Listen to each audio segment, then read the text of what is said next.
Shall I start? Yeah, because we have the same. You can answer. So I'll start for both of us. In a quick kind of way. Kathy thinks I talk too much. We met when we were 16, 15 years old, something like that. We came from middle-class families, weren't particularly successful families financially. We went through life, had kids, had jobs, and turned out pretty good for us.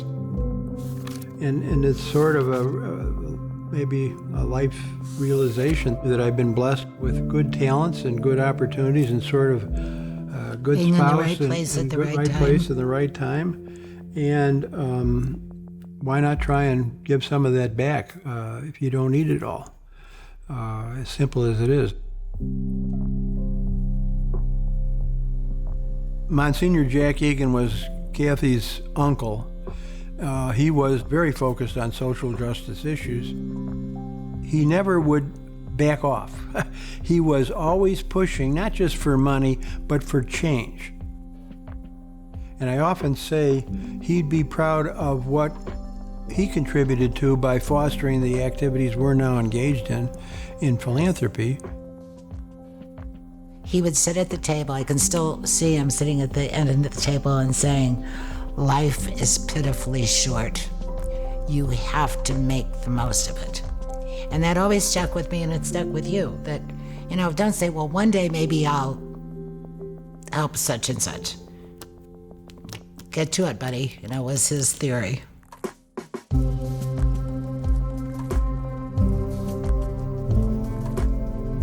John and Kathy and the foundation reflect, I believe, the values of Monsignor Egan.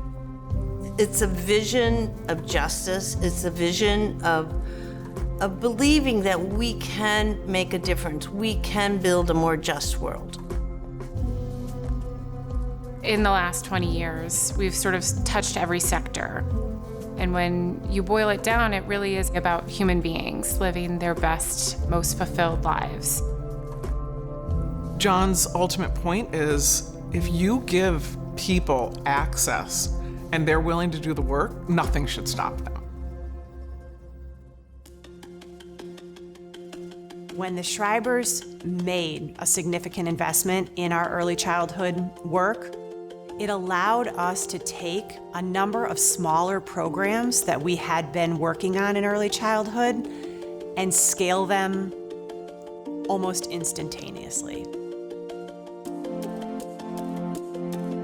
Lawndale Christian Health Center, we have 75,000 patients that call us home for their primary care. And when you have that many patients, you gotta have doctors to care for them. And of course, medical school is not cheap. So John said, how do we help relieve them of some of this debt? And that's when our wheels got to turning, and we are grateful that we were able to start a residency program. That means we can train doctors in community health. Wait, that's a big deal. Well, there are students at Loyola today who wouldn't be there but for John, Kathy, and the foundation's support. It's that simple. What I think is great about this gift is the fact that it provides the financial aid and the scholarship support that's necessary to enable the student to go to the institution. But once the student is there, it also supports and helps to fund activities and services that will enable the student to thrive once they're there. And that model, if you will, has grown beyond the gift that John and Kathy have made to the institution. Early on, John and Kathy were kind of seed funding a precursor to what we call Big Shoulder Fund Plus. And if not for Schreiber Philanthropy, Big Shoulder Fund Plus probably wouldn't be here today. John and I were having a conversation about it, and it was kind of like, we'll be the first $5 million investor in this. He said it kind of nonchalant. I almost fainted, of course. I'm like, it was one of the largest gifts to the organization ever. But it was more, there was just like, oh my God, this is gonna happen. Because I knew if he was in, it was a domino. And sure enough, announced the board meeting, and all of a sudden, boom, boom, boom. And we were 30, 35, and it just took off. In the world I was in for 50 plus years, you didn't make deals by, sort of sitting in your office and pushing numbers on a pad of paper. You had to meet the people. To me, the same principles apply in philanthropy. You got to ask a lot of questions and see what you think of the answers. I want to get into their heart. He wants to get into their brain. I don't care what the land lease is. I don't care what the square footage of the whatever is. I care about what kind of person are you? What kind of relationship do you have with your family? What do you do for your community?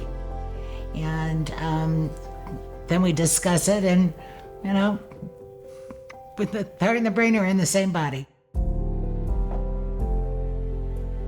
To me, it's their rigor, right? It's asking tough questions. They said, well, help me understand this. How do we get here? What are we really trying to achieve? If resources weren't a constraint, how would you think about this differently? Those are powerful questions that we don't typically ask ourselves.